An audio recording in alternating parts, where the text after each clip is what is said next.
trade union in Barbados on a collision course with government over layoffs in the public sector. And in sport, West Indies lose the ODI series against India after another record low batting total. I'm Ricardo Roberts and this is Caribbean in 10 for Thursday, November 1. I'll be back with the details after the break.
We begin in Barbados, where the country's largest public sector trade union is threatening to take the Mia Mottley-led administration before the Employment Rights Tribunal over layoffs at some government departments. Deputy General Secretary of the National Union of Public Workers, Delicia Burke, is calling on the government to rescind the termination letters issued to workers at the Barbados Agriculture Development and Marketing Corporation as well as the Rural Development Commission. Now, Burke claims that the government is in breach of the Employment Rights Act by not going through the 6 weeks consultation process with the union. Prime Minister Mottley last month announced that there would be over 1,000 job cuts in the public sector under her government's Economic and Recovery and Transformation Plan. But the union says the manner in which the layoffs are being carried out leaves a lot to be desired. Trinidad and Tobago started the month of November in the same manner as it ended the previous months, with an earthquake rattling the Twin Island Republic. The Seismic Research Center of the St. Augustine campus of the University of the West Indies said that an earthquake with a magnitude of 4.0 rattled parts of the country this morning at around 8:40. It was the 9th tremor felt in as many days. There were no immediate reports of injuries or damage, but the quake was felt 117 kilometers southeast of San Fernando, 124 kilometers southeast of the eastern town of Arima, and 145 kilometers southeast of the capital, Port of Spain. Seismologist and acting director of the Seismic Research Center, Dr. Joan Lachman, has been warning Trinidad and Tobago and the wider Caribbean to be prepared for a major earthquake, but says the multiple tremors in recent days are nothing new. Jamaican hoteliers say an investigative story published in the international media this week about sexual assault at some of the country's leading resorts has left some visitors questioning safety measures at the establishments. TVJ's Herman Green reports. Hotel and Tourist Association, JHTA, today confirmed they have been receiving queries from potential visitors about safety measures at the facilities since the USA Today article outlined incidents of sexual assault against several Americans. In a telephone interview with TVJ News, President of the JHTA, Omar Robinson, said would-be visitors have been expressing concern. A few of our properties have received some queries, only queries, no cancellations, and they have been able to successfully convince the visitors that they are safe, or hotel environment is safe, and they've been able to keep those bookings. The USA Today article suggested that in some cases where the alleged victims reported the matter to hotel management, the report was either not treated seriously or the management tried to cover up the issue. Mr. Robinson, however, dismissed those suggestions, insisting that the association's members take such matters very seriously. I do not believe that there was any attempt by the hotels to deceive or to cover up any of these incidences.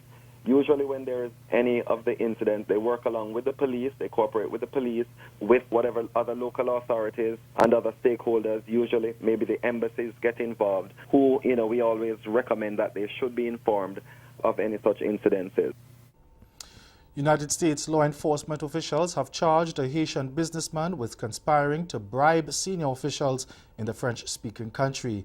The U.S. Attorney's Office said that 74-year-old Roger Richard Bouncy, a dual U.S. and Haitian citizen who resides in Spain, was also charged with laundering funds in connection with a planned $84 million port development project in Haiti.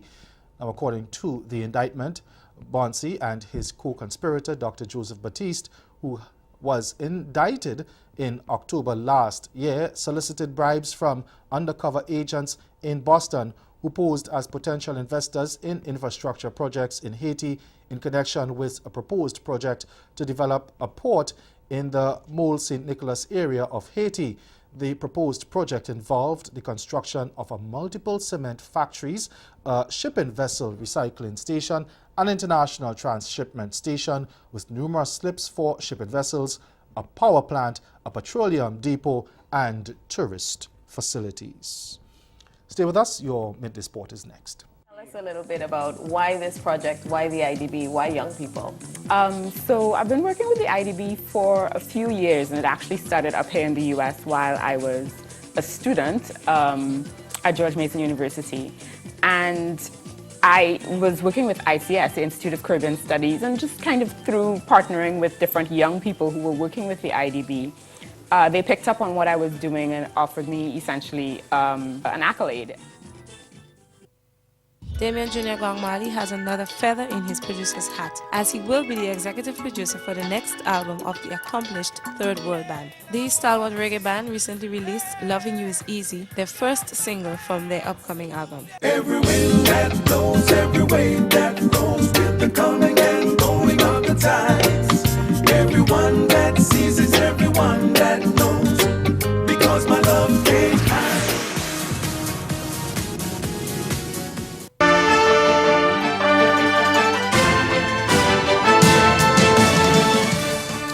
The West Indies produced their worst batting performance against India in a one-day international to hand the home side an emphatic 9-wicket win and helped them wrap up the 5-match series 3-1 at Greenfield Stadium today. In what was scheduled to be a day-night contest, India wrapped up the match well before dark after dismissing the Windies for 104 in 31.5 overs. The total was the Windies' lowest ever against India in ODIs in yet another woeful batting display in which only 3 batsmen got into double figures. The visitors never recovered from the early losses of Kieran Powell and Shai Hope, neither of whom put a run on the board, and the Windies slumped to 2 for 2. Now, the home side led by a brisk half-century from the in-form Rohit Sharma and an unbeaten knock of 33 from captain Virat Kohli, motored to 105 for 1 in 14.5 overs to wrap up the contest even before the scheduled break. The lone hiccup in the runs chase came in the first over when Shikhar Dhawan lost his wicket. His inside edge crashed into the middle stump of the bowling of Oshane Thomas to leave India on 6 for 1. And West Indies women will get a quick run tonight before next week's start of the ICC Women's T20 World Cup when they face old foes England women in a warm-up match at the Vivian Richards Cricket Ground. The night affair will form part of Antigua and Barbuda's 37th independence celebrations and will also serve as a warm-up for the November 9th to 24th tournament. The match holds special significance as West Indies are the reigning World T20 champions, while England are the ICC 50 Overs World Cup title holders. That's Caribbean 10. Join us again at 6:30 for Caribbean Newsline. Good afternoon.